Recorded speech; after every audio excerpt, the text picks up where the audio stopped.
Good morning, students. Welcome to Learners Academy. Good morning. So, as per the demand of students, जनता की भारी मांग पर अपन chapter number 8 start कर रहे हैं ना, बिकॉज कुछ स्कूल्स में जो है चैप्टर नंबर 8 ही मतलब रिवीजन पार्ट में बाकी चैप्टर्स नहीं आ रहे हैं, सीधे 8 आ रहा है। 8 से ही स्टार्ट हो रहा है उनका फाइनल एग्जाम का कोर्स। तो पहले अपन वो चैप्टर रिवाइज कर लेते हैं जो उनके आ रहे हैं, फिर उसके बाद फिर बचे हुए चैप्टर्स बाद में देख लेंगे। ठीक है, तो चैप्टर नंबर 8 क्वाड्रिलेटरल्स। ठीक है, जिनको नोट्स मिल रहे हैं ठीक है, नहीं मिल रहे हैं तो पन्ने मत पलटो, स्क्रीन पे देखो। हाँ जी, तो अपन सीधे चलेंगे हमारे नोट्स पे, है ना, और रिवीजन फटाफट फुल फ्लैश में एक ही दिन में क्वाड्रिलेटरल्स का रिवीजन खत्म करेंगे, मतलब एक्सरसाइज नहीं, रिवीजन रिवीजन इंट्रोडक्टरी पार्ट, फिर कल से एक्सरसाइज शुरू कर देंगे। सीधे चलो जी, तो बात करते हैं डेफिनेशन की। हर एक चीज कवर करेंगे लेकिन जल्दी जल्दी कवर करेंगे, छोड़ेंगे कुछ नहीं, बट स्पीड में कवर करेंगे, है ना। तो बात करते हैं डेफिनेशन की। सो क्वाड्रिलेटरल की सिंपल सी डेफिनेशन है कि वो एक पॉलीगन है। पॉलीगन का मतलब क्या होता है? चारों तरफ से बनता है, दीवारें हैं चारों तरफ से, कोई भी ऐसा छोटा सा गेट नहीं है जिससे आदमी निकल के बाहर आ जाए, पूरा पैक है, यहाँ से यहाँ से यहाँ से यहाँ से ना, कोई गेट ही नहीं है। ठीक है, तो विथ 4 साइड्स, लेकिन उसकी साइड्स कितनी होनी चाहिए? 4 साइड्स, 1 2 3 4। ठीक है जी, क्लियर है। आगे बढ़ते हैं। जैसे कि एग्जांपल के तौर पे ये ABCD एक क्वाड्रिलेटरल है, इसकी 4 साइड्स कौन कौन सी हो जाएगी? AB BC CD AD। Side AB को मैं उल्टा भी लिख सकता हूँ, साइड BA, साइड BC को मैं उल्टा भी लिख सकता हूँ, साइड CB, साइड DC को मैं CD भी लिख सकता हूँ, साइड AD को DA भी लिख सकता हूँ। That is well and understood. तो AB BC CD and AD are the 4 sides, कोई डाउट नहीं है। 4 साइड्स हैं तो पॉलीगन की एक सिंपल सी परिभाषा होती है कि पॉलीगन के अंदर जितने साइड्स होती हैं उतनी एंगल्स होते हैं। कोई भी ले लो पॉलीगन, जैसे ट्राइंगल है 3 साइड से तो 3 ही एंगल्स है, क्वाड्रिलेटरल 4 साइड से तो 4 ही एंगल्स हैं, पेंटागन लोगे 5 साइड से तो 5 ही एंगल्स होंगे। तो इसमें 4 साइड से तो 4 एंगल होंगे, angle A, angle B, angle C and angle D, ये 4 एंगल्स हो गए। एंगल्स को अपन या तो 1 लेटर में या फिर 3 लेटर से डिनोट करते हैं, या तो 1 लेटर से डिनोट करते हैं या फिर किससे डिनोट करते हैं? 3 लेटर से। तो अगर 1 लेटर से डिनोट करना है तो उसको मैं लिख दूंगा एंगल ए, और 3 लेटर से डिनोट करना है तो कैसे डिनोट करूंगा? एंगल DAB या फिर एंगल BAD। तो यही एंगल 3 तरीके से डिनोट हो गया, एक बार एंगल ए, एक बार एंगल DAB और एक बार एंगल BAD। ऐसे करके आप बाकी सारे एंगल्स भी ऐसे 3-3 तरीके से डिनोट कर सकते हो। कब तो सिंगल लेटर से करना चाहिए, कब 3 लेटर से करना चाहिए? अगर उस वर्टेक्स पे, इसको बोलते हैं वर्टेक्स, अभी नीचे अगला पॉइंट वही है। वर्टेक्स का मतलब क्या होता है? कोना, जहां पे 2 साइड्स आके मिल रही हूं, जहां पे 2 साइड्स आकर मिल रही हो उसको क्या कहेंगे? कोना। ठीक है, तो वर्टेक्स पे अगर एक ही एंगल बन रहा हो, जैसे इस A वर्टेक्स पे एक ही एंगल बन रहा है, तो जब एक ही एंगल बन रहा है तब आप उसको सिंगल लेटर से डिनोट कर दिया करो। लेकिन जब मान लो एक से ज्यादा एंगल बने, सपोज करो मैंने एक लाइन और खींच दी बीच में, तो ये वाला एंगल भी A वर्टेक्स पे बन रहा है, ये वाला एंगल भी A वर्टेक्स पे बन रहा है, तो अगर मैं सिंपली एंगल A कहूंगा तो किसको क्या पता चलेगा कि इसकी बात कर रहा हूं कि उसकी बात कर रहा हूं? कंफ्यूजन होगा ना। इसीलिए उस कंफ्यूजन को क्लियर करने के लिए हम क्या कर देते हैं? 3 लेटर से डिनोट कर देते हैं। जैसे सपोज करो ये पॉइंट है O, तो नीचे वाला एंगल डिनोट होगा OAB, राइट, और ऊपर वाला एंगल डिनोट हो जाएगा OAD। Is this clear? एक वर्टेक्स पे एक से ज्यादा एंगल बनते हैं तो हम एंगल्स को 3 लेटर से डिनोट करते हैं, अदरवाइज अपन एक वर्टेक्स पे एक ही एंगल है, मान लो एक ही एंगल है और मैंने कहा एंगल ए, तो कोई पूछेगा सर एंगल ए कौन सा? अरे एक ही एंगल बन रहा है तो यही एंगल होगा ना। ठीक है जी, क्लियर है गायत्री? यहां तक डाउट क्लियर है? ठीक है, मुझे एक चीज बताओगे आप लोग कि साइड में और लाइन सेगमेंट में क्या डिफरेंस होता है? जैसे कि ये क्वाड्रिलेटरल ABCD, तो ये ABBCCDAD ये साइड्स हैं या लाइन सेगमेंट्स हैं? लाइन सेगमेंट्स नहीं है, लाइन सेगमेंट सिर्फ लाइन होती है। हाँ, थोड़ा बहुत सही कर, तो ये भी तो यहीं रुक गई, ये भी तो यहीं रुक गई। तो लाइन सेगमेंट को भी कर सकते हैं, साइड को भी अगर अपन जैसे एक्सटर्नल एंगल बनाते हैं तो इसकी साइड को एक्सटेंड कर देते हैं, लिखते भी हैं extending side AB, line segment को भी बढ़ा सकते हैं। हाँ नहीं, थोड़ा सा और क्लियर करो। देखो यहाँ पे AB BC सी डी और ए डी साइड्स भी हैं, लाइन सेगमेंट्स भी हैं। अरे लाइन सेगमेंट का मतलब है कोई भी सीधी रेखा जिसके दो एंड पॉइंट्स हो। तो ये एक सीधी रेखा है या नहीं है? इसके दो एंड पॉइंट्स हैं तो ये लाइन सेगमेंट भी है। अब साइड क्या होती है? साइड तभी होती है जब 3 या 4 लाइन सेगमेंट्स मिलके एक बाउंडेड फिगर बनाए। तो साइड तो केवल पॉलीगन की होती है, मतलब वहां पे पॉलीगन मौजूद है तो उन लाइन सेगमेंट्स को नाम दे दिया जाता है साइड। तो जो साइड है वो तो लाइन सेगमेंट है ही है, लेकिन हर एक लाइन सेगमेंट साइड है ऐसा जरूरी नहीं। जैसे सपोज करो मैंने एक लाइन सेगमेंट खींच दी एक्स वाई, तो ये सिंपली लाइन सेगमेंट है, बट ये किसी की साइड थोड़ा ना दिख रही है। साइड का मतलब होता है बाउंड्री, किसी पॉलीगन की बाउंड्री। तो ये अभी कोई पॉलीगन की बाउंड्री की तरह शो नहीं हो रही, तो ये सिंपली एक लाइन सेगमेंट है। और नीचे A B B C C D A D line segments तो है ही सही, बट वो बाउंड्रीज भी बन रही हैं तो वो साइड्स भी हैं। साइड्स किसकी हैं? क्वाड्रिलेटरल की हैं। क्लियर है? सारी बातें क्लियर है? तो कुल मिला के बात इतनी है कि जब पॉलीगन बन रहा होगा तब मैं इनको साइड बोल के डिनोट करा दूंगा, जब पॉलीगन नहीं बन रहा होगा तो मैं इनको लाइन सेगमेंट बोल के डिनोट करा दूंगा। कोई दिक्कत है क्या? कोई दिक्कत नहीं है ना? ठीक है, चलते हैं आगे। Angle A, angle B, angle C, angle D are the four angles. Vertices अभी मैंने बता दिया, वर्टेक्स की प्लूरल फॉर्म होती है वर्टिसेस। वर्टेक्स, वर्टेक्स मतलब कोना, वर्टेक्स मतलब कोना। कोने में ऐसा क्या है? कोने में बहुत कुछ है। कोने में क्या है? साइड जाके मिल जाती है, दो साइडें आके मिल जाती है। अगर 2D फिगर है तो, अगर 3D फिगर है तो 3 साइड आके मिलती है। जैसे वो कोना दिख रहा है, दिख रहा है कोना, ये 3D फिगर है तो इसमें 3 साइड्स मिल रही होंगी, एक ये, एक ये, एक ये। ठीक है, और केवल फ्लोर को कंसीडर करो तो फ्लोर 2D फिगर है, और उस फ्लोर के कोने को देखो तो केवल ये और ये मिल रही। ठीक है, वर्टेक्स क्या होता है? जिसपे दो साइड्स या 3 साइड, अगर 3D फिगर है तो 3 साइड्स, 2D फिगर है तो 2 साइड्स आके मिल जाएं, वो क्या होता है? वर्टेक्स होता है। और वर्टेक्स की प्लूरल फॉर्म क्या होती है? कोना, कोने। ये कोना है, ये कोने हैं। ठीक है, तो ए बी सी डी ये 4 जो पॉइंट्स हैं वो वर्टिसेस हैं। वो क्या है? वर्टिसेस है। जैसे मैंने आपसे साइड और लाइन सेगमेंट के बीच में डिफरेंस पूछा, वैसे ही अब आपसे मैं पूछ रहा हूं कि पॉइंट और वर्टेक्स में क्या डिफरेंस। जैसे लाइन सेगमेंट जो है, लाइन सेगमेंट जो है साइड कब बनी थी? लाइन सेगमेंट जो है साइड कब बनी थी? जब वो एक पॉलीगन की बाउंड्री बनी थी, राइट? तो लाइन सेगमेंट साइड बन गई थी। उसी तरीके से कोई भी पॉइंट है, जैसे ये पॉइंट है, अब ये पॉइंट है केवल, ये वर्टेक्स थोड़ी ना है, ये तो पॉइंट है। लेकिन इस पॉइंट पे अगर दो साइड आके मिल गई, अब ये वर्टेक्स बन गया। पॉइंट तो अभी भी है, ये ऐसे मत कहना अब ये पॉइंट नहीं रहा, पॉइंट तो ये अभी भी है, बट ये इस पॉइंट को अब मैं वर्टेक्स क्यों कह सकता हूं? क्योंकि यहाँ पे दो साइड आके मिल रही है। ठीक है, तो A point becomes a vertex when we say with reference to a polygon. Polygon के रेफरेंस में बात करेंगे तो वही पॉइंट वर्टेक्स कहलाएगा, क्योंकि वहां के साइड्स मिल रही होंगी। सिमिलरली एक लाइन सेगमेंट्स को मैं साइड कब कहलाऊंगा? जब पॉलीगन के रेफरेंस में बात कर रहा हूं। ठीक है, क्लियर है? ओके, तो ये हो गया 4 वर्टिसेस।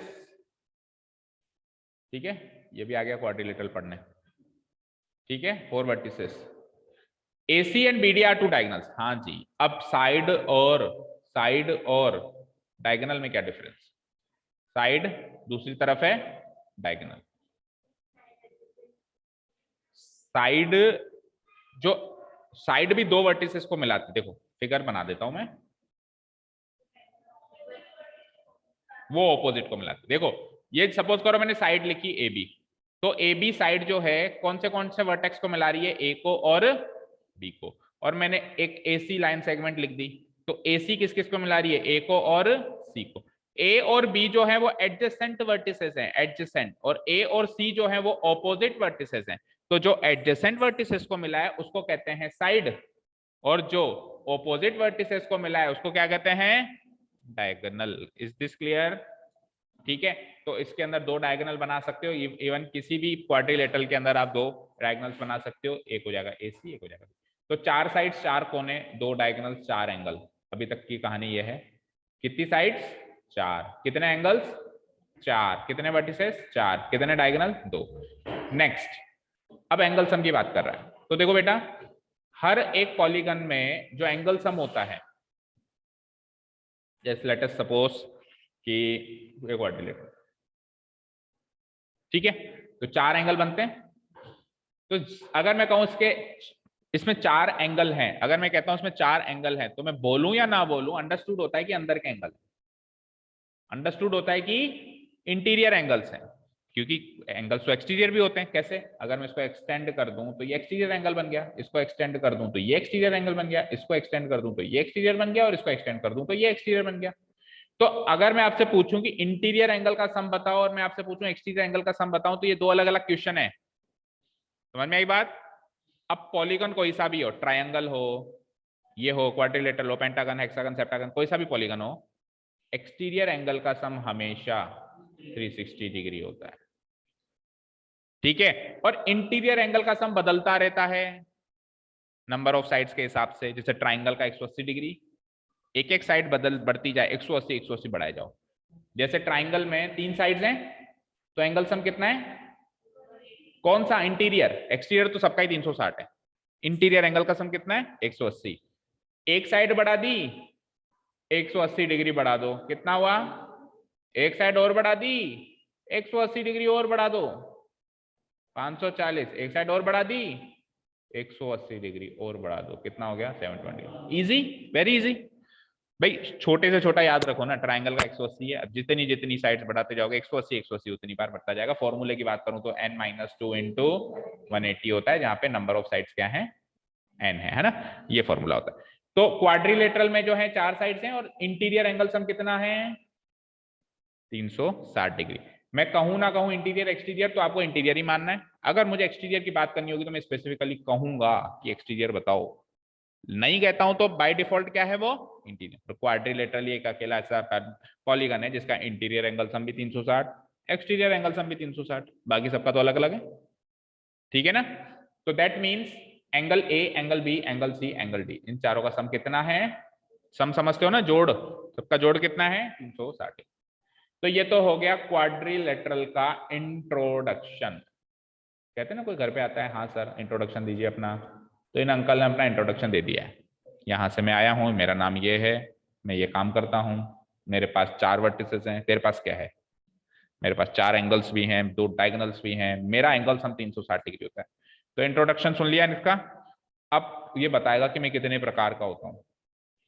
ठीक है? ये बताएगा कि मैं तो देखो एक ही आया हूँ, अभी 10 प्रकार मेरे घर पे और बैठे हैं, तो मैं कितने प्रकार का हूं वो सुनो। तो वैसे तो कई सारे प्रकार के हो सकते हैं, लेकिन जो मेन कोर्स में हमको सीखना है उसमें 6 टाइप्स ऑफ क्वाड्रिलेटरल है। कितने टाइप्स ऑफ क्वाड्रिलेटरल है?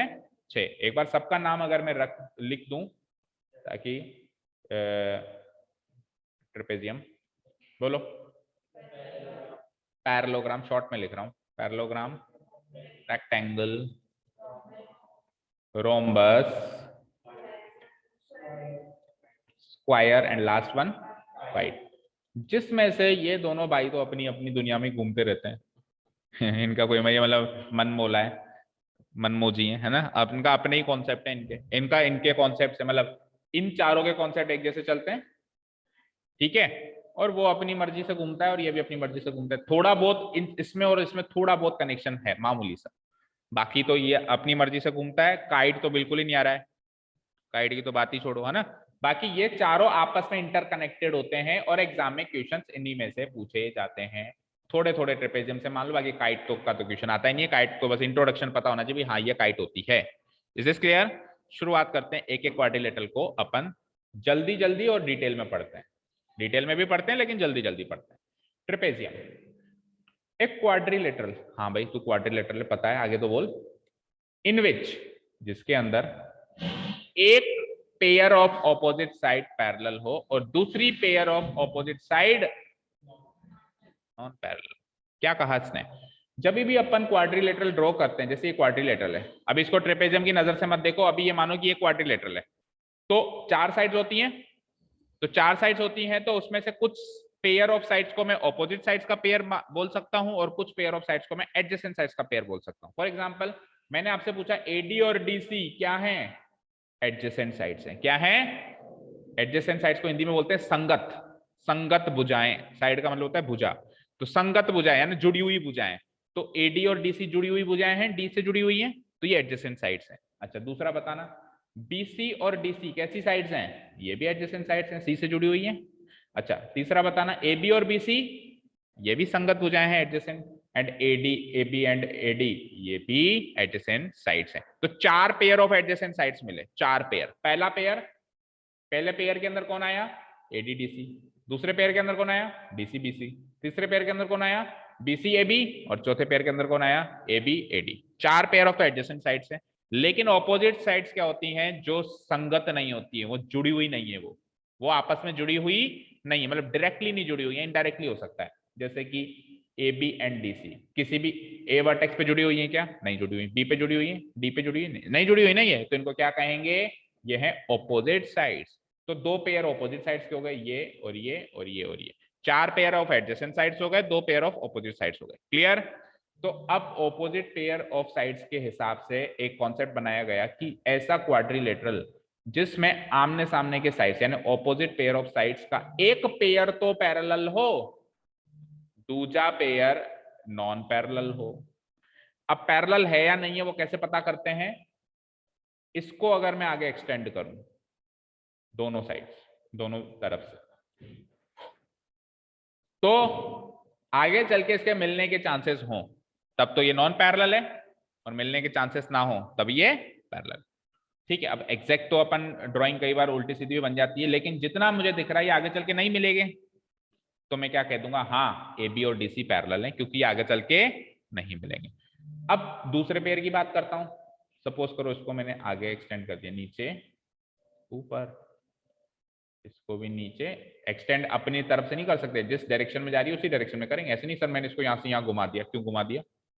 हाँ, एक्सटेंड अपनी तरफ से नहीं करेंगे, जिस डायरेक्शन में चल रही है उसी डायरेक्शन में एक्सटेंड करेंगे। ये लो, यहाँ के मिल गई, हो गया एक्सीडेंट।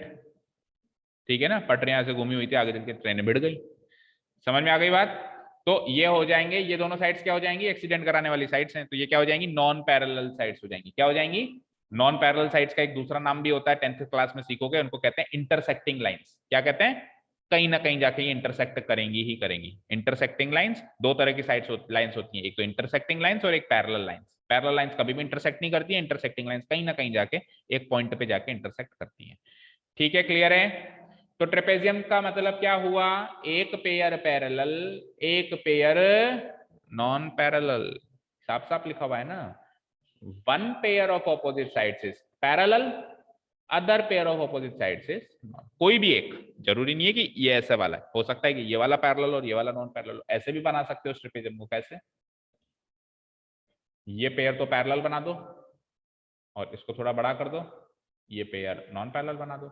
अब ये दोनों नहीं मिलेंगी, अब ये खड़ी वाली कभी नहीं मिलेंगी, तो ये तो पेयर पैरेलल पेयर हो गया, लेकिन ये आड़ी वाली मिल जाएंगी, आगे मिल जाएंगी ना इधर जाके। समझ में आई बात? तो कोई भी एक पेयर पैरेलल चाहिए और कोई भी एक पेयर नॉन पैरेलल, कोई दिक्कत नहीं होनी चाहिए इसमें। आगे पढ़ते हैं। देखो यहां पे ए बी तो पैरेलल है डीसी के, ए बी तो पैरेलल है डीसी के, but AD is not parallel to BC. लेकिन ये एडी जो है ये बीसी के पैरेलल नहीं है, तो एक पेयर पैरेलल है एबीडीसी का, एक पेयर नॉन पैरेलल, कोई दिक्कत नहीं है। बस ट्रेपेजियम से हम ज्यादा बात नहीं करते। अब चलेंगे अपने मेन टॉपिक की तरफ। Parallelogram.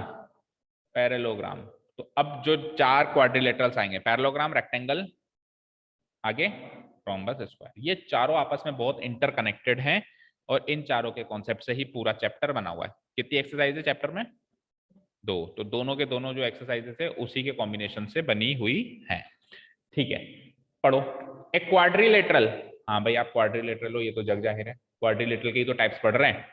In which both pairs of opposite sides are parallel, और साथ में इक्वल। इक्वल को चलो एक बार मारते हैं गोली, एक बार यहां तक पढ़ते हैं। भाई पहले तो ये बताओ ट्रेपेजियम और पैरेललोग्राम में क्या डिफरेंस हुआ? ट्रेपेजियम को एक हाथ में लड्डू चाहिए था, पैरेललोग्राम को दोनों हाथों में 2 लड्डू चाहिए। इसको ये वाली साइड भी पैरेलल चाहिए और भाई साहब को ये वाली साइड भी पैरेलल चाहिए। ना तो इसको ये आगे मिलाना चाहता है, ना इसको आगे मिलाना चाहता है। ठीक है, तो दोनों पेयर ऑफ ऑपोजिट साइड्स अगर पैरेलल हो जाएं तो उस क्वाड्रिलेटरल को क्या कहेंगे? नाम के अंदर ही पैरेलल छुपा हुआ है, क्योंकि इसके दोनों pair of opposite sides parallel है। ठीक है, क्लियर है? कई बच्चे इसको कहते हैं पेडेलेलोग्राम। कहता है कोई पेडेलेलोग्राम, पेड़े ले लो 100 ग्राम, हाँ ऐसे भी कहते हैं, कहीं सुना है मैंने, पेड़े ले लो 100 ग्राम। ठीक है, इट इज व्हाट?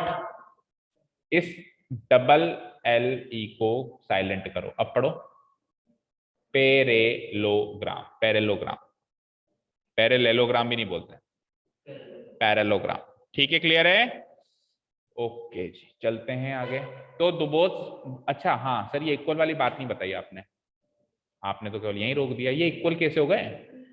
तो जब कॉन्सेप्ट बना था ना पैरेललोग्राम का, जब पैरेललोग्राम बंटवारा हो रहा था ना, भाई चल तेरे को ये सारी चीजें दे दी, तेरे को ये सारी चीजें दे दी, तो पैरेललोग्राम के हिस्से में क्या आया भाई, तेरे को चल दोनों pair of opposite sides parallel दे दिए। ट्रेपेजियम के हिस्से में तो एक पेयर ही आया, वो थोड़ा नालायक बेटा था, ये थोड़ा लायक बेटा था, तो इसको दोनों लड्डू दे दिए कि चल एक काम कर, तेरे को ये वाला पेयर भी पैरेलल दे दिया और तेरे को ये वाला पेयर भी पैरेलल दे दिया, ना ये मिलेगा ना ये मिलेगा।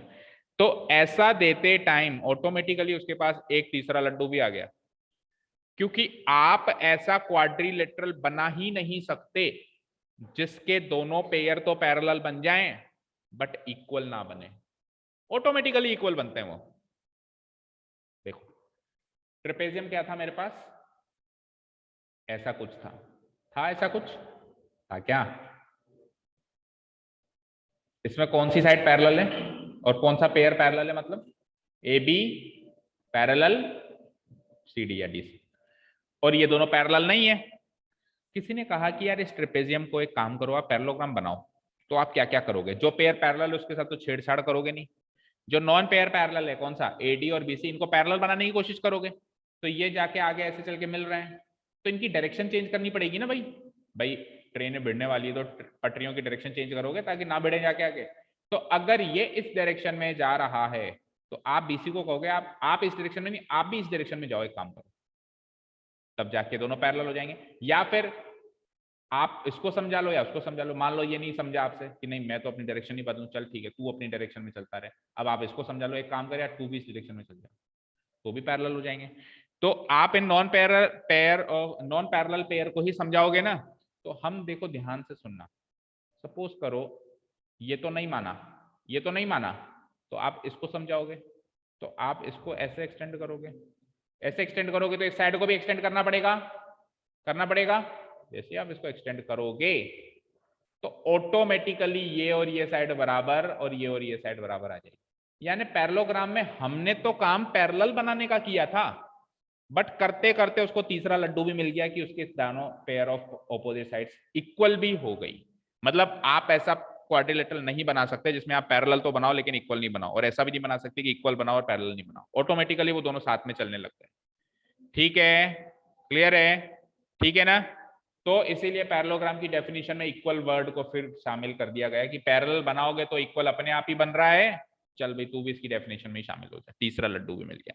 क्लियर है? ठीक है, तो पैरेललोग्राम क्या होगा, जिसके आमने सामने के दोनों पेयर ऑफ साइड्स क्या होंगी, पैरेलल भी होंगे और इक्वल भी होंगे। चलते हैं आगे।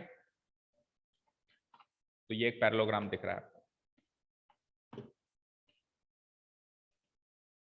एबीसीडी दिख रहा है, एक टिपिकल स्टैंडर्ड पैरेललोग्राम बना दिया मैंने। इस तरीके से बनाते हैं अपन पैरेललोग्राम, तो इधर घूमता, इधर झुकता हुआ या उधर झुकता हुआ, दोनों तरफ से एक तरफ झुक जाता है वो। ठीक है, तो हेयर एबीसीडी। अच्छा एक पॉइंट और लिखा है इन्होंने, ऑपोजिट एंगल्स भी इक्वल होते हैं। ऑपोजिट साइड्स तो इक्वल होती हैं लेकिन ऑपोजिट एंगल्स भी इक्वल होते हैं। तो here ABCD is a parallelogram in which A B parallel DC और साथ में इक्वल भी होंगे, तो A B equal to DC, ये दोनों पैरेलल इक्वल, और दूसरा पेयर एडी पैरेलल बीसी और साथ में ये दोनों इक्वल भी होंगे तो एडी इक्वल टू। ये तो हो गई साइड्स की कहानी, साइड्स में दोनों पेयर पैरेलल, दोनों पेयर इक्वल। अब बात करते हैं एंगल्स की कहानी। तो एंगल में देखो ये वाला ऑपोजिट एंगल्स इक्वल होते हैं, ये इसके इक्वल और ये इसके इक्वल। तो second point must be about angles, angle A equal to angle C, angle B equal to angle two, that is it. Parallelogram खत्म। क्या क्या सीखा पैरेललोग्राम के बारे में बताओ, रिवाइज करो। दोनों पेयर ऑफ ऑपोजिट साइड्स, बोलो साथ में बोलो, both pair of opposite sides are parallel. पहले पैरेलल बोलो, देखो उसकी खास बात, वो पैरेललोग्राम को सबसे पहले विरासत में पैरेलल लाइंस का वो मिला है, उसकी वजह से इक्वल हो गया, वो एक अलग बात है। ठीक है, तो both pair of opposite sides are parallel and as well equal, और फिर एंगल्स भी, both pair of opposite angles भी क्या हो जाएंगे, इक्वल हो जाएंगे। अच्छा ट्रेपेजियम में एंगल्स का कोई रोल ही नहीं था, उसके अंदर के एंगल्स इक्वल होते हैं नॉन इक्वल होते हैं, कोई लेना देना ही नहीं, केवल उसमें तो एक ही चीज है, एक pair of opposite side parallel, एक pair of opposite side non parallel. ठीक है, क्लियर है? अब मेरा क्वेश्चन सुनो, दुनिया के सारे पैरेललोग्राम्स ट्रेपेजियम है क्या? है? और दुनिया के सारे ट्रेपेजियम्स पैरेललोग्राम है क्या? नो। देखो पैरेललोग्राम को दोनों लड्डू चाहिए, ट्रेपेजियम को एक लड्डू चाहिए। तो पैरेललोग्राम को तो दोनों लड्डू चाहिए, तो एक तो मिला ना उसको, एक तो मिला। तो मैं कह सकता हूं yes, parallelogram is a modified version of trapezium. है वो एक ट्रेपेजियम ही, बस उसको मॉडिफाई कर दिया, दोनों पेयर पैरेलल कर दिए। एक पेयर तो पैरेलल था ही सही, ट्रेपेजियम के पास भी और पैरेललोग्राम के पास भी। तो पैरेललोग्राम ट्रेपेजियम है, बट ट्रेपेजियम पैरेललोग्राम नहीं है। ठीक है, चलते हैं। रेक्टेंगल, अब सुनिए, रेक्टेंगल ऑब्वियसली क्वाड्रिलेटरल तो है, क्योंकि क्वाड्रिलेटरल के टाइप्स पढ़ रहे हैं अपन। बट रेक्टेंगल पैरेललोग्राम से बना है। देखो ये एक पूरी हायरार्की फॉलो होती है। हायरार्की समझते हो? विरासत, एक से दूसरा, दूसरे से तीसरा, चेन बनती है। तो ट्रेपेजियम में कुछ कुछ किया तो क्या बना? पैरेललोग्राम। ट्रेपेजियम में कुछ कुछ किया मॉडिफिकेशन तो क्या बना? अब हमारे अंदर कीड़े बहुत सारे होते हैं ना, कीड़ा था और पैरेललोग्राम में फिर कुछ कुछ कर दिया। खाली बैठे रहते हैं तो क्या करें, कुछ कुछ कर देते हैं। तो ट्रेपेजियम में कुछ कुछ कर दिया तो पैरेललोग्राम बना दिया, अभी कीड़ा खत्म नहीं हुआ। वापस हमने क्या कर दिया, पैरेललोग्राम में कुछ कुछ कर दिया तो क्या बन गया? अब वो कुछ कुछ क्या किया वो समझना है, वही समझना है कि उस पैरेललोग्राम में एक्चुअली क्या किया कि रेक्टेंगल बन गया। तो रेक्टेंगल इज ए, कुछ कुछ किया है इसमें, क्या किया? In which all the four angles are equal, ये कर दिया हमने, ये कर दिया बस। पैरेललोग्राम था ना, opposite pair of parallel size parallel थी, अच्छा लग रहा था, इक्वल भी थी, अच्छा लग रहा था। ऑपोजिट एंगल्स इक्वल थे, ए सी के बी डी के। पता नहीं क्या सूझी यार, ए सी के और बी डी के नहीं, तू तो एक काम कर, एबीसीडी चारों एंगल इक्वल कर दे। जैसे ही मैंने एक पैरेललोग्राम में ये छेड़छाड़ करी कि उसके चारों एंगल इक्वल कर दिए, ऑपोजिट तो पहले इक्वल थे, याद रखना, चारों अनइक्वल नहीं थे, ऑपोजिट तो पहले इक्वल थे। मैंने क्या कर दिया, चारों को इक्वल कर दिया, तो वो पैरेललोग्राम क्या बन गया? क्या बन गया? रेक्टेंगल। और एंगल सम 360 डिग्री होता है, तो चारों एंगल अगर इक्वल होंगे तो हर एक angle will be A right angle. तो मैं यूं भी कह सकता हूं एक पैरेललोग्राम जिसके हर एक एंगल राइट एंगल हो वो रेक्टेंगल है। मैं यूं भी कह सकता हूं एक पैरेललोग्राम जिसमें हर एक एंगल इक्वल हो वो भी, इक्वल होना और 90 डिग्री होना एक ही बात हो गई ना। ठीक है, तो देखो, तो आगे ये भी लिखा हुआ है, और we can say that each angle is equal to 90 degree. अब देखो हर एक एंगल 90 डिग्री होना चाहिए, हर एक एंगल 90 डिग्री होना चाहिए। तो दो क्वेश्चन है मेरे यहां से, ध्यान से सुनना बिल्कुल। कई बार क्या होता है जब अपन कॉन्सेप्ट पढ़ाते हैं ना तो ये सारी बातें डिस्कस नहीं कर पाते, क्योंकि लिखवाना होता है, टाइम ज्यादा लगता है, बनाना होता है, कुछ बनाते बना, जैसे मेरे माइंड में कुछ है लेकिन ये फिगर बनाते बनाते भूल गया, भूल गया तो भूल गया, अब नहीं बता पाया। लेकिन अभी कुछ बनाना नहीं पड़ रहा, केवल जो पढ़ लिखा हुआ है उसको रिपीट करना पड़ रहा है। तो माइंड में जितनी भी जो चीजें जो उस टाइम नहीं बता पाए वो अभी बताएंगे। ठीक है ना? तो ये एक्स्ट्रा एक्स्ट्रा चीजें जो बता रहा हूँ उनको ध्यान से सुनना, बड़ी इंपॉर्टेंट है। सपोज करो एक क्वाड्रिलेटरल है, और सपोज करो एक पैरेललोग्राम है। अच्छा, डिफरेंस दोनों में समझ में आ गया होगा। क्वाड्रिलेटरल तो कोई भी क्वाड्रिलेटरल है, पैरेललोग्राम एक स्पेसिफिक टाइप का क्वाड्रिलेटरल है जिसमें आमने सामने के साइड्स पैरेलल और इक्वल है। तो क्वाड्रिलेटरल को अगर रेक्टेंगल प्रूव करना हो तो क्या करें, और पैरेललोग्राम को रेक्टेंगल प्रूव करना हो तो क्या करें? सोच के बताना, आराम से सोचो, सोच के बताओ।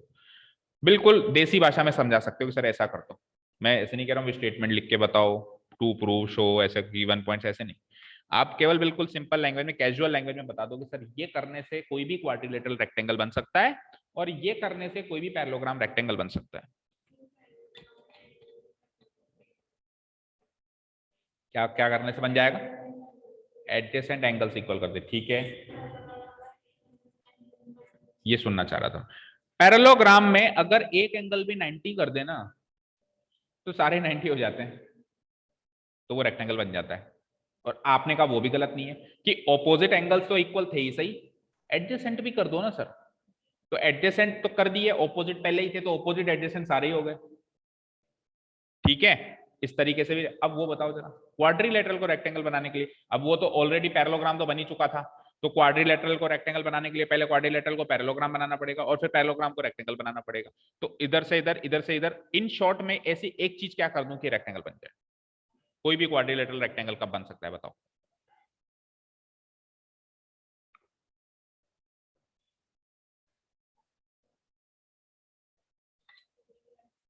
मतलब आप तो स्टेप बाय स्टेप चल रहे हो, पहले पैरेललोग्राम बना रहे हो, फिर उसका एंगल इक्वल करोगे। एक चीज बताओ, एक ही स्टेप में आ जाए हम, एक ही स्टेप में आ जाएं। देखो रेक्टेंगल की सबसे मेन प्रॉपर्टी ये याद रखना, वो एक अलग बात है कि रेक्टेंगल पैरेललोग्राम से बना हुआ है तो पैरेललोग्राम की प्रॉपर्टीज भी हैं उसमें, वो एक अलग बात है। लेकिन रेक्टेंगल की मेन प्रॉपर्टी क्या होती है? मेन प्रॉपर्टी ये होती है कि सारे एंगल्स इक्वल होते हैं। रेक्टेंगल की मेन प्रॉपर्टी क्या होती है? सारे एंगल्स इक्वल होते हैं कह दो, या सारे एंगल्स 90 डिग्री होते हैं, इसकी मेन प्रॉपर्टी है। तो किसी भी क्वाड्रिलेटरल में अगर चारों एंगल 90 के कर दें तो और कुछ करने की जरूरत बचती नहीं है, ना पैरेलल लाइंस करने की जरूरत बचेगी, वो ऑटोमेटिक पैरेलल हो जाएंगी, वो ऑटोमेटिक इक्वल हो जाएंगी। आप तो बस ये कर दो। तो square is also a rectangle. अगर आपने इसको स्क्वायर बना दिया तो रेक्टेंगल बन गया ना वो तो उससे भी और मॉडिफाइड वर्जन है, तो बन गया ना वो रेक्टेंगल। समझ में आई बात? यानी कोई भी सर, आपने कोई भी क्वाड्रिलेटरल उठा लिया, कैसा भी कहीं से भी उठा के लिया कचरे के डब्बे से, आपने कह दिया कि सर इसको रेक्टेंगल बनाओ, तो आपको कुछ नहीं करना, आपको सारे एंगल्स पहले जितने भी डिग्री के थे आज की तारीख में 90 डिग्री कर दो और ये रेक्टेंगल बन जाएगा। फिर इसकी आमने सामने की साइड्स अपने आप इक्वल हो जाएंगी, फिर इसके आमने सामने की साइड्स अपने आप पैरेलल भी हो जाएंगी, सब हो जाएगा अपने आप। तो किसी भी क्वाड्रिलेटरल को अगर रेक्टेंगल बनाना हो तो एक काम करना पड़ता है, each angle should be equal to 90 degree. और किसी भी पैरेललोग्राम को रेक्टेंगल बनाना होता है तो क्या करना होता है? Any one angle equal to 90 degree. तीन बाकी अपने आप हो जाएंगे। क्यों हो जाएंगे तीन बाकी अपने आप? इसलिए हो जाएंगे कि पैरेललोग्राम तो ऑलरेडी था ना तू, तो पैरेललोग्राम की आमने सामने की साइड, आमने सामने के एंगल्स तो पहले ही इक्वल थे। अब मैंने किसी भी एक को 90 बना दिया, लेट अस से ABCD पैरेललोग्राम पहले ही था, तो angle A equal to angle C पहले ही था, angle B equal to angle D पहले ही था। अब इनमें से कोई भी एक 90 डिग्री बना दो, लेट अस से मैंने A को 90 डिग्री बना दिया, तो C भी तो 90 बन गया, क्योंकि वो दोनों तो पहले इक्वल थे ना। तो 90 90 180, तो ये दोनों भाई ले गए। टोटल चारों भाइयों के पास कितनी विरासत है? 360 डिग्री की, जिसमें से 180 ये ले गए, तो इन दोनों को हिस्से में 180 तो मिलेगी। 180 में भी इनको बराबर बांटनी है क्योंकि बी भी डी के बराबर है, तो 90 90 बांटोगे। तो पैरेललोग्राम में तो एक एंगल 90 डिग्री करते ही सारे एंगल हो जाते हैं, लेकिन ऐसा किसी भी क्वाड्रिलेटरल में नहीं होता कि सर एक ही कर दो तो बाकी हो जाएंगे। उसमें तो चारों करने पड़ेंगे, चारों को करना पड़ेगा तब वो रेक्टेंगल होगा। तो एग्जाम में क्वेश्चन अगर ऐसा दे दे कि prove that it is a rectangle, तो पहले चेक कर लेना कि ये पहले क्या था। पहले अगर वो क्वाड्रिलेटरल था तो आपको फिर ये प्रूव करना है कि चारों एंगल 90 है, और पहले अगर वो पैरेललोग्राम था तो आपको केवल इतना प्रूव करना है कि एक एंगल 90 है। Is this clear to all? ठीक है, इतना डिस्कशन शायद अपन ने पहले नहीं किया था ना, टाइम नहीं मिलता ना यार, और भूल जाता हूँ फिर मैं। हाँ, ये एक मैंने टिपिकल रेक्टेंगल बना दिया, इसमें क्या क्या प्रॉपर्टीज फॉलो हो रही है, let us C, let's see. एक तो AB पैरेलल DC, आमने सामने की साइड्स पैरेलल और आमने सामने की साइड्स इक्वल, आमने सामने की साइड्स पैरेलल ADBC और इक्वल। तो पॉइंट नंबर 1 और 2 तो पैरेललोग्राम में भी फॉलो हो रहा था, ये तो अभी ऊपर वाले पैरेललोग्राम में भी फॉलो हो रहा था। पॉइंट नंबर 3 इसमें एक्स्ट्रा क्या है कि इसके चारों एंगल 90 डिग्री। तो पैरेललोग्राम तो ये तब यहां तक था ही सही, एक ये स्टेप और जोड़ दो तो तीनों मिलके क्या कर देंगे, इसको रेक्टेंगल साबित कर देंगे। ठीक है, क्लियर है? चलिए अब वही क्वेश्चन, पहले ट्रेपेजियम से मैं पैरेललोग्राम आया था तो दुनिया के सारे पैरेललोग्राम ट्रेपेजियम हो गए थे। अब पैरेललोग्राम से कहाँ आया हूं तो दुनिया के सारे रेक्टेंगल क्या हो जाएंगे, पैरेललोग्राम हो जाएंगे। बट दुनिया के सारे पैरेललोग्राम रेक्टेंगल नहीं, उल्टा कभी भी सही नहीं होगा। कुछ कुछ ही जिनके सारे एंगल 90 है वही रेक्टेंगल होंगे, बाकी तो पैरेललोग्राम ही बने रहेंगे। लेकिन जो रेक्टेंगल बन चुके हैं वो बने तो पैरेललोग्राम से ही हैं, तो हम सारे के सारे क्या हो जाएंगे, जितने भी रेक्टेंगल्स हैं वो सारे के सारे पैरेललोग्राम से। ठीक है, क्लियर है भाई? सपोज करो आपने सुना होगा जैसे घर में कोई छोटा बच्चा होता है तो मम्मी पापा बड़े भाई छोटे भाई उसको चिढ़ाते हैं खिलाते हैं, तो कहते हैं ना बंदर, कभी भी ऐसे कहा है मगरमच्छ? क्योंकि हम बंदर से बन के आए हैं, जो ह्यूमंस हैं वो बंदर की प्रजाति है ना। तो रेक्टेंगल किसकी प्रजाति है? पैरेललोग्राम। तो आप रेक्टेंगल को अगर खिलाना चाहो तो आप उसको पैरेललोग्राम बोलोगे, ठीक है ना? अल्ले अल्ले पैरेललोग्राम, ठीक है? ऐसा नहीं कह सकते कि सर्किल सर्किल से नहीं बन के आया वो, ठीक है ना? क्लियर है? ओके जी। ऑल रेक्टेंगल्स आर पैरेललोग्राम्स, अभी अभी बोला मैंने, दुनिया के सारे रेक्टेंगल पैरेललोग्राम की प्रजाति हैं, तो उसको पैरेललोग्राम बोल बोल के चिढ़ा सकते हो, लेकिन कभी सारे पैरेललोग्राम को रेक्टेंगल मत बोल देना, मतलब बंदर को इंसान मत बोल देना। बंदर, सारे बंदर इंसान नहीं है, लेकिन सारे इंसान बंदर जरूर है। कभी भी बंदर की माँ उसको ऐसे नहीं चिढ़ाती होगी, अरे अरे इंसान, लेकिन इंसान की जो माँ है वो बंदर बोल के चिढ़ा सकती है, ठीक है ना? क्लियर? ओके, रेक्टेंगल के बाद नेक्स्ट रोम्बस। ठीक है, तो देखिए एक मैप तैयार करता हूं मैं यहां, इसको स्टार्ट करने से पहले ट्रिपेजियम से स्टार्ट करी हमने कहानी। ट्रिपेजियम से कहां आया, कुछ मॉडिफिकेशन करके कहां आया, पैरेललोग्राम। अब पैरेललोग्राम से कुछ कुछ मॉडिफिकेशन किया मैंने, तो लेटस से मैंने एक तरह का मॉडिफिकेशन अगर किया तो उससे वो रेक्टेंगल बन गया। क्या बन गया? लेकिन वो मॉडिफिकेशन ना करके कोई दूसरा मॉडिफिकेशन भी तो कर सकता था मैं। वो मॉडिफिकेशन क्या होता? रेक्टेंगल आने के लिए मैंने 4 एंगल्स इक्वल किए, लेकिन आप ये भी तो कर सकते थे कि पैरेललोग्राम की 4 एंगल्स इक्वल ना करके 4 साइड्स इक्वल कर देते, तो वो क्या बन जाएगा, रोम्बस।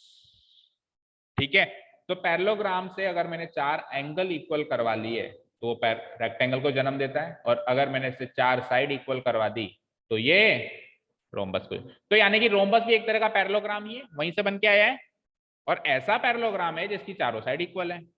ठीक है, यही डेफिनेशन है, यही डेफिनेशन है। A rhombus is a in which all the 4 sides are equal. ठीक है जी, अब ये एक टिपिकल स्टैंडर्ड रोम्बस आपको दिख रहा है, चारों साइड इक्वल होंगी। ABCD से रोम्बस, इसकी चारों साइड इक्वल हैं, DC BC AB AD, चारों बराबर है। ये 5 सेंटीमीटर की तो ये भी 5 सेंटीमीटर की, तो ये भी 5 सेंटीमीटर की, तो ये भी 5 सेंटीमीटर। अच्छा, पैरेलल की बात करें तो ऑपोजिट पेयर पैरेलल अभी भी होंगे। ये इसके पैरेलल होगा, ये कभी मिल नहीं सकते, और ये इसके पैरेलल होगा, क्योंकि पैरेललोग्राम की प्रॉपर्टीज तो ये फॉलो करेगा ही करेगा ना, पैरेललोग्राम है तो, और पैरेललोग्राम में ऑपोजिट पेयर पैरेलल होता ही है।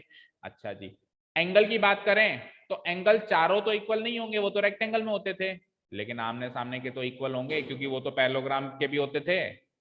भाई आमने सामने के एंगल ऐसा थोड़ी ना है, सुनो, ऐसा नहीं है कि रोम्बस सर साइड्स के हिसाब से चलता है तो उसमें एंगल्स का कोई कॉन्सेप्ट ही नहीं लगेगा। अरे एंगल्स का उतना कॉन्सेप्ट तो लगेगा जितना पैरेललोग्राम में था। पैरेललोग्राम में कितना था कि आमने सामने के एंगल्स इक्वल हैं, तो वो उतना कॉन्सेप्ट तो पैरेललोग्राम का यहां भी लगेगा कि आमने सामने के एंगल्स इक्वल होंगे। साइड्स की जहां तक बात है तो चारों साइड्स इक्वल होंगे। Is this clear? So ABCD is a rhombus in which, देखो पहले तो पैरेललोग्राम की प्रॉपर्टीज कॉपी पेस्ट कर रहा हूं मैं, तो ये पैरेललोग्राम की प्रॉपर्टी थी, याद करो, AB पैरेलल DC और AD पैरेलल BC।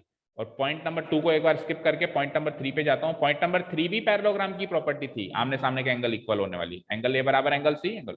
अब साइड्स में मॉडिफिकेशन ये किया हमने कि पैरेललोग्राम अगर ये रहता तो आमने सामने की साइड बराबर होती, यानी कि AB बराबर CD और BC बराबर AD होती, लेकिन जैसे ये रोम्बस हो गया तो चारों साइड से बराबर हो गई। अगर ये केवल मात्र एक पैरेललोग्राम रहता तो आमने सामने की साइड तो इक्वल होती, पैरेललोग्राम में होती है, बट अगर ये रोम्बस बन गया तो आमने सामने की छोड़ो, सारी की सारी साइड से क्या हो गई, इक्वल हो गई। Is this clear to all? अब क्वेश्चन टाइम, वापस एनालिसिस टाइम, सोच विचार करने का टाइम। तो पहले टाइप का ही मैं सोच विचार करवाऊंगा आपसे, एक बार इसको पूरा पढ़ लेते हैं। हाँ, ये चीज आपको समझ में आ गई होगी कि रोम्बस भी पैरेललोग्राम से बना है, जैसे रेक्टेंगल से ये दिशा घूम गया तो पैरेललोग्राम बना, वो दिशा घूम गया तो रोम्बस बना। तो सारे के सारे रोम्बस पैरेललोग्राम हैं, वहीं से बन के आए हैं। रोम्बस की मम्मा उसको पैरेललोग्राम बोल बोल के चिढ़ा सकती है, बट पैरेललोग्राम सारे के सारे रोम्बस नहीं है, उल्टा साबित नहीं होगा। ऐसे नहीं कह सकते कि सारे के सारे पैरेललोग्राम रोम्बस है, केवल वही पैरेललोग्राम रोम्बस है जिनकी चारों साइड्स इक्वल है, बाकी के नहीं है, बाकी सिंपली पैरेललोग्राम्स है। तो all rhombus are parallelograms, but all parallelograms are not rhombuses. ठीक है, क्वेश्चन है आपके लिए, गेट रेडी। वही सेम, एक तरफ है क्वाड्रिलेटरल और एक तरफ है पैरेललोग्राम। जैसे इन दोनों को मैंने रेक्टेंगल प्रूव करवाया पिछले केस में, अभी मैं इन दोनों को रोम्बस प्रूव करवाना चाहता हूं, दोनों को। तो किसी भी क्वाड्रिलेटरल को रोम्बस प्रूव करना हो तो क्या करें, और एक पैरेललोग्राम को अगर रोम्बस प्रूव करना हो तो क्या करें। कोई भी क्वाड्रिलेटरल, एनी क्वाड्रिलेटरल, कचरे के डब्बे से उठा के आया, इसका कोई अता पता नहीं है कहां से कोई साइड जा रही है, ऐसे टेढ़ा मेढ़ा है, लेकिन अब इसको रोम्बस बनाना है। तो रोम्बस बनाना है तो एक काम कर दो, बस एक काम कर दो, बस ये काम कर दो, चारों साइड इक्वल कर दो और वो रोम्बस बन जाएगा, वो रोम्बस बन जाएगा। Is this clear? लेकिन ऑलरेडी थोड़ा बहुत तो मॉडिफाई हो चुका है, मतलब कचरे के डब्बे से उठा के मैंने उसको निला धुला तो दिया, अब तो कल कपड़े ही पहनाने, तो थोड़ा सा तो मॉडिफिकेशन हो चुका था, यानी कि आमने सामने की साइड्स तो इक्वल हो चुकी थी पैरेललोग्राम तक। तो अब रोम्बस बनाने के लिए क्या करना पड़ेगा, केवल एडजेसेंट साइड इक्वल करनी पड़ेगी, क्योंकि मैंने आपको बताया कि एक क्वाड्रिलेटरल में दो तरह की साइड्स होती हैं। एक तरह की साइड क्या होती है, एडजेसेंट साइड, एक तरह की साइड क्या होती है, ऑपोजिट साइड। अब क्वाड्रिलेटरल से रोम्बस में करने के लिए तो एडजेसेंट भी इक्वल होनी चाहिए और ऑपोजिट भी इक्वल होनी चाहिए, इन शॉर्ट चारों इक्वल होनी चाहिए। लेकिन पैरेललोग्राम में आते आते ऑपोजिट तो इक्वल हो ही चुकी थी ना, हो ही चुकी थी। तो अब पैरेललोग्राम से रोम्बस आते आते आपको केवल और केवल इतना काम करना था कि एडजेसेंट एडजेसेंट और इक्वल कर दो, क्योंकि ऑपोजिट तो पहले इक्वल है, तो चारों इक्वल हो जाएंगी। ठीक है, समझ आया। तो कल को आपको एग्जाम में क्वेश्चन आएगा कि एक क्वाड्रिलेटरल गिवन है, prove that it is a rhombus, क्या करोगे, आपकी सोच कहां पे जानी चाहिए, आपकी सोच इसी पे जानी चाहिए कि क्वाड्रिलेटरल गिवन है, रोम्बस प्रूव करवा रहा है, चारों साइड इक्वल करनी है, ये काम करना है। लेकिन अगर क्वेश्चन ऐसा आ जाए पैरेललोग्राम गिवन है और रोम्बस प्रूव करना है, तो आपकी सोच क्या चलनी चाहिए, चारों साइड इक्वल करने पे नहीं चलनी चाहिए, केवल और केवल एडजेसेंट साइड इक्वल करने पे चलनी चाहिए। ठीक है, क्लियर है। चलते हैं नेक्स्ट। अब वापस मैप बनाते हैं, कहां थे हम, कहां थे, ट्रेपेजियम पे। फिर क्या करा हमने, फिर हमने कुछ कुछ करके रेक्टेंगल, कीड़ा हमारा यहां खत्म नहीं हुआ, फिर कुछ कुछ करके, अभी भी कीड़ा खत्म नहीं हुआ, अभी भी कीड़ा खत्म नहीं हुआ। ठीक है, हाँ, माँ ने अपने एक बेटे को बोला एक काम कर, इसके चारों एंगल इक्वल कर दे। बेटे ने कहा सर मम्मा मेरे से तो रेक्टेंगल बन गया। फिर कहा दूसरे बेटे को कि चल तू चारों साइड इक्वल कर दे, तो वो रोम्बस ले आया। अब उनको बोला दोनों मिलके काम करो, करण अर्जुन दोनों मिलके काम करो आप। तो चारों साइड भी इक्वल कर दी, चारों एंगल भी इक्वल कर दिए, इसके भी गुण ले लिए और इसके भी गुण ले लिए, और बन बैठा स्क्वायर। दैट मीन्स स्क्वायर सर्व गुण संपन्न है, चारों साइड इक्वल, चारों एंगल इक्वल। ठीक है, परफेक्ट है, मतलब एकदम से, इसमें कोई कमी नहीं है। उसमें कुछ कमी थी, उसमें कुछ कमी थी, वो थोड़ा सा कहीं से ऐसे टेढ़ा था, जैसे रोम्बस जो है चारों साइड तो इक्वल, लेकिन ऐसे टेढ़ा है ना, टेढ़ा है या नहीं है, रेक्टेंगल ऐसा फ्लैट है, टीवी की तरह दिखता है। स्क्वायर सर्वगुण संपन्न है, ना तो कहीं से टेढ़ा ना मेढ़ा, चारों साइड इक्वल, चारों एंगल इक्वल, बिल्कुल फ्लैट। ठीक है, समझ में आई बात। तो अगर एक पैरेललोग्राम में चारों एंगल्स और चारों साइड्स इक्वल कर दें तो यू विल गेट ए, यही डेफिनेशन होगी वहां पे,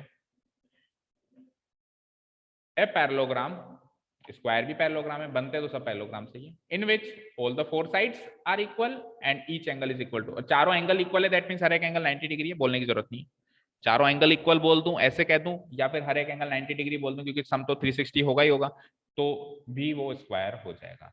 यहाँ पे मैंने एक स्टैंडर्ड स्क्वायर बना दिया है, ये आप देख सकते हो। तो एबीसीडी इज ए स्क्वायर, देखते हैं इसकी प्रॉपर्टीज।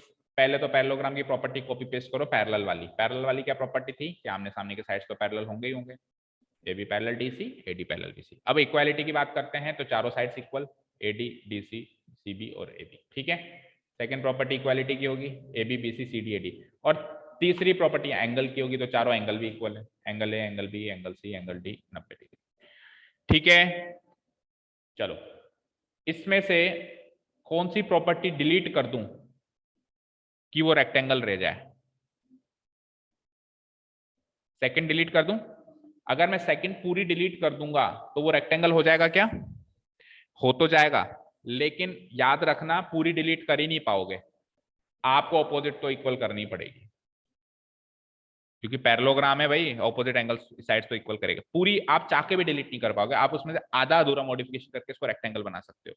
अच्छा, अगला क्वेश्चन, इसमें कौन सी प्रॉपर्टी डिलीट कर दूं या मॉडिफाई कर दूं ताकि ये रोम्बस बन जाए।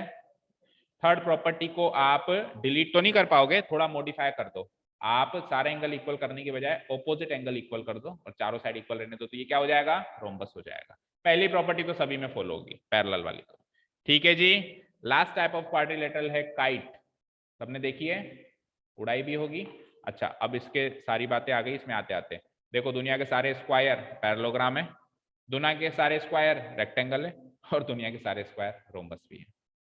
क्यों, स्क्वायर ने इससे भी कुछ लिया, इससे भी कुछ लिया, और उन दोनों ने तो लिया ही पैरेललोग्राम से। दादाजी थे, दो बेटे हुए, उनके एक बेटा हुआ दोनों के मिलके, ऐसा पॉसिबल नहीं है पर मान लो इसने इसके भी गुण ले लिए, इसके भी गुण ले लिए, ठीक है, तो ये इसका भी बेटा, इसका भी बेटा, और दादाजी का तो है ही विरासत में। ठीक है, तो square is a rectangle, yes, square is a rhombus, yes, and square is a parallelogram. ठीक है, बट इसका इसका उल्टा एक भी ट्रू नहीं है, मतलब ऐसे नहीं लिख सकते कि ऑल पैरेललोग्राम्स आर स्क्वायर, वो भी गलत, ऑल रेक्टेंगल्स आर स्क्वायर, वो भी गलत, and all rhombus are square, वो भी गलत। ठीक है जी। Kite last one. तो काइट मैंने क्या कहा, बिल्कुल न्यारी चलती है, इनका उन पांचों से लेना देना नहीं है, ट्रेपेजियम रिपेजियम, ये बिल्कुल अलग ही स्टेप डॉटर है ये इनकी फैमिली की, है ना, सौतेली बेटी है, तो ये अलग ही रहती है अपने घर में, इसको अलग घर लेके दे रखा है परिवार वालों ने। एक काइट इज ए क्वाड्रिलेटरल, हाँ क्वाड्रिलेटरल तो है, टाइप्स ऑफ क्वाड्रिलेटरल पढ़ रहा हूँ। ये क्या कहती है कि मेरे तो दो एडजेसेंट साइड्स का पेयर इक्वल कर दो, इक्वल कर दो, ये तो पैरेलल वाली चीज की तो ये बात ही नहीं करती है, पैरेलल वैरेलल ज्यादा डिमांड नहीं करती कि मेरे को पैरेलल चाहिए, ये बस ये कहती है कि मेरे एडजेसेंट साइड्स इक्वल कर दो। एडजेसेंट साइड्स कौन से होते हैं, जैसे कि एडी और AB, ये दोनों इक्वल कर दो, और बचा हुआ पेयर भी एडजेसेंट साइड्स का इक्वल, मतलब दोनों pair of adjacent sides equal कर दो, two pairs of adjacent sides are equal, उसके आगे इसकी कोई भी डिमांड नहीं है। एडी और एक मिनट, एडी और सीडी, हाँ हो सकते हैं ना, कोई भी दो पेयर, अगर आप एडी को सीडी से करोगे तो फिर एबी को बीसी से करना पड़ेगा, ऐसे भी कर सकते हो। ठीक है, कोई से भी एडजेसेंट पेयर, दो पेयर आप इसको इक्वल दे दो और ये क्या बन जाएगी, काइट। आपने काइट उड़ाई है तो आपने नोटिस किया होगा कि ये दोनों एडजेसेंट पेयर और वो दोनों एडजेसेंट पेयर इक्वल होते हैं, तभी पतंग अच्छे से उड़ती है। या तो चारों बराबर होते हैं तो उसकी भी बात भी कर लेते हैं, अगर चारों बराबर हो जाए तो रोम्बस है, स्क्वायर भी है, तो रोम्बस और स्क्वायर काइट होते हैं। मैं कह सकता हूं कि सारे के सारे रोम्बस काइट भी हैं। रोम्बस में चारों साइड इक्वल है ना, काइट को तो एडजेसेंट ही चाहिए थी, तो एडजेसेंट चारों इक्वल है तो एडजेसेंट भी इक्वल हो ही गए ना, तो सारे के सारे स्क्वायर भी काइट हैं और सारे के सारे रोम्बस भी काइट हैं, बस ये स्क्वायर और रोम्बस ही चलेंगे काइट के साथ, बाकी रेक्टेंगल फैक्टेंगल नहीं चलेंगे क्योंकि उसके एडजेसेंट साइड इक्वल होती नहीं है रेक्टेंगल। ठीक है, चलिए, तो here ABCD is a kite in which AB बराबर तो है AD और BC बराबर है CD, और ये क्योंकि बिल्कुल अलग है तो इसके बारे में ज्यादा कोई चर्चा भी नहीं करता परिवार में, खत्म।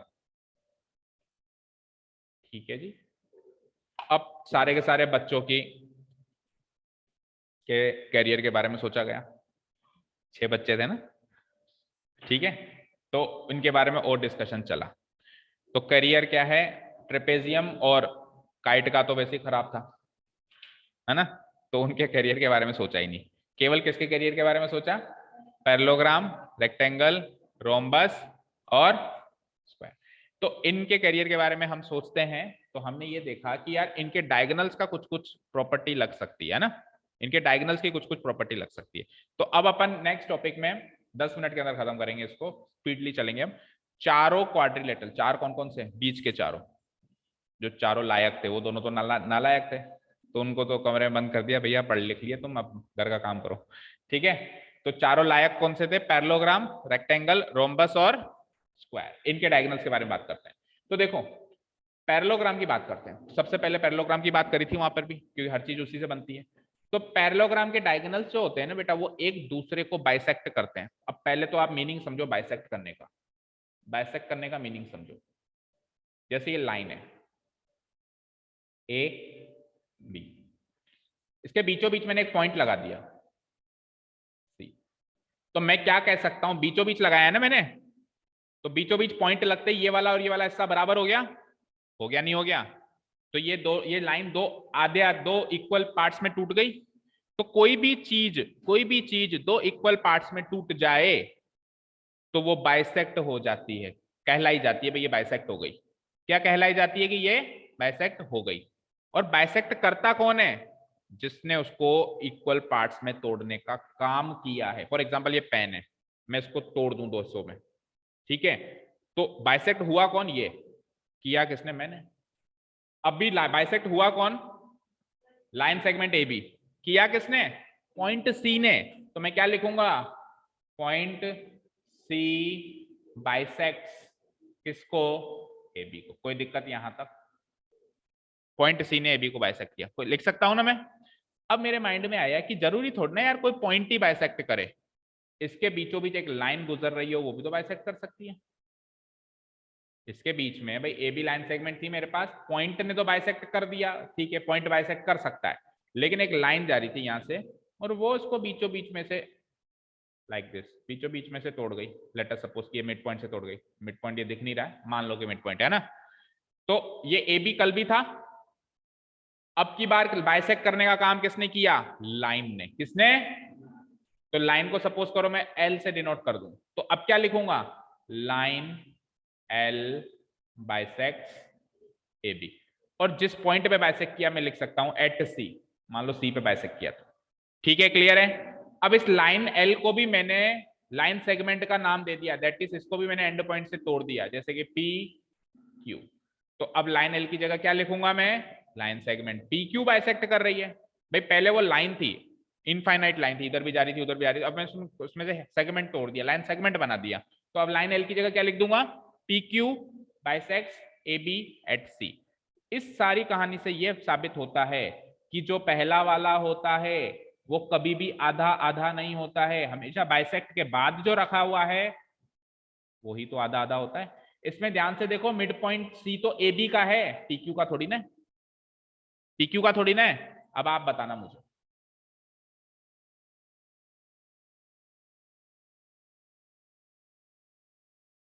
ए बी पी क्यू, कौन किसको बाइसेक्ट कर रहा है, कौन किसको बाइसेक्ट कर रहा है, आधा कौन हुआ, पी क्यू, तो बाइसेक्ट के बाद पी क्यू रहेगा जो आधा हुआ है, किया किसने, ए बी ने, ए बी खुद थोड़ा आधा हुआ है, ए बी तो देखो इधर ज्यादा इधर कम है, आधा नहीं हुआ ना ये, लेकिन पी क्यू दोनों जगह बराबर है, तो मैं क्या कहूंगा, A B P Q, A B P Q को बाइसेक्ट करता है, क्लियर। अच्छा एक एग्जांपल और,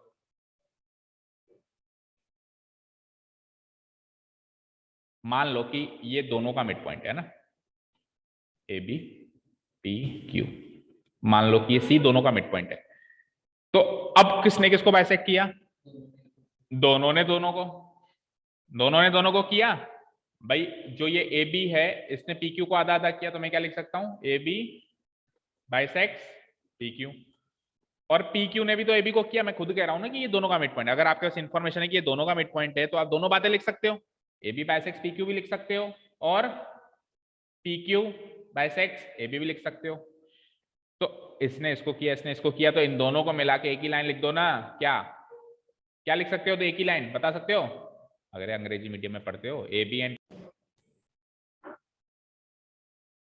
चलो तो ड्यू टू पावर फेलियर वो जो चल रहा था वो तो सब हट गया, बट आपने चीज समझ ली होगी कि अगर दोनों एक दूसरे को बाइसेक्ट करते हैं तो वी कैन से कि A B and C D bisect each other, तो यही बात पैरेललोग्राम के डायगोनल्स भी तो कह रहे हैं, उनकी भी तो सुन लो, वो भी तो यही कह रहे हैं कि हम लोग जो दो हैं, डायगोनल मत लिखो इसको, डायगोनल्स कर दो एक बार के लिए, diagonals of a parallelogram bisect each other, कि पैरेललोग्राम के जो डायगोनल्स होते हैं, बोथ डायगोनल्स दोनों, ये एक दूसरे को बाइसेक्ट कर देते हैं, मतलब ये इसको आधा कर रहा है ये इसको आधा कर रहा है, तो इन शॉर्ट में ये कह सकता हूं कि दोनों का जो इंटरसेक्टिंग पॉइंट है वो दोनों का मिड पॉइंट है, दोनों का जो इंटरसेक्टिंग पॉइंट है वो दोनों का मिड पॉइंट है, दैट मींस एओ बराबर सीओ है एंड डीओ बराबर बीओ है, फाइन, ठीक है। तो ये है पैरेललोग्राम के डायगोनल्स की कहानी, क्या लिखा मैंने, देखो पढ़ो पढ़ो, एओ बराबर सीओ डीओ बराबर डीओ, ऐसे मार्किंग भी कर सकते हैं अपन है ना, ताकि समझ में आ जाए, एओ बराबर सीओ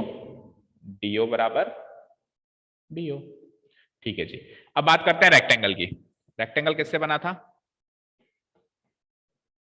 पैरेललोग्राम में कुछ छेड़छाड़ करी तो वो रेक्टेंगल बना, तो बना तो पैरेललोग्राम से, तो ये पैरेललोग्राम की तो सारी प्रॉपर्टीज फॉलो करेगा, तो उसके डायगोनल्स की प्रॉपर्टीज भी फॉलो करेगा, करेगा नहीं करेगा, करेगा ना, तो डायगोनल की प्रॉपर्टी क्या थी पैरेललोग्राम की, ये वाली थी, ये वाली जो अभी दिख रही है स्क्रीन पे, ये वाली तो थी, तो ये वाली भाई साहब ये भी फॉलो करेंगे, ये वाली प्रॉपर्टी ये भी फॉलो करेंगे, रेक्टेंगल को भी करनी पड़ेगी, क्योंकि डायगोनल बना पैरेललोग्राम से है तो पैरेललोग्राम की डायगोनल की प्रॉपर्टी भी फॉलो करेगा, बट कुछ एक्स्ट्रा भी करेगा, क्योंकि रेक्टेंगल में खुद में भी तो कुछ एक्स्ट्रा चीज थी पैरेललोग्राम से, तो उसके डायगोनल्स में भी कुछ एक्स्ट्रा चीज होगी उसके डायगोनल्स से, ठीक है। वो एक्स्ट्रा चीज क्या है, वो एक्स्ट्रा चीज ये है कि इसके डायगोनल्स एक दूसरे को बाइसेक्ट तो करते हैं और आपस में इक्वल भी होते हैं, तो पहला पॉइंट तो सेम पैरेललोग्राम का लिख दिया मैंने, diagonals of a rectangle bisect each other, वही पैरेललोग्राम का। दूसरा इसमें एक्स्ट्रा बात क्या है कि इसके डायगोनल्स एक दूसरे के बराबर होते हैं, एक दूसरे के बराबर होते हैं, जितना लंबा ये डायगोनल उतना लंबा वो डायगोनल, अब देखो पैरेललोग्राम में ऊपर चेक करो, छोटे बड़े डायगोनल है, आपको इमेजिन हो पा रहा होगा, ये डायगोनल थोड़ा बड़ा है, ये पॉइंट थोड़े दूर है, और ये छोटा छोटा है, दिख रहा है ना।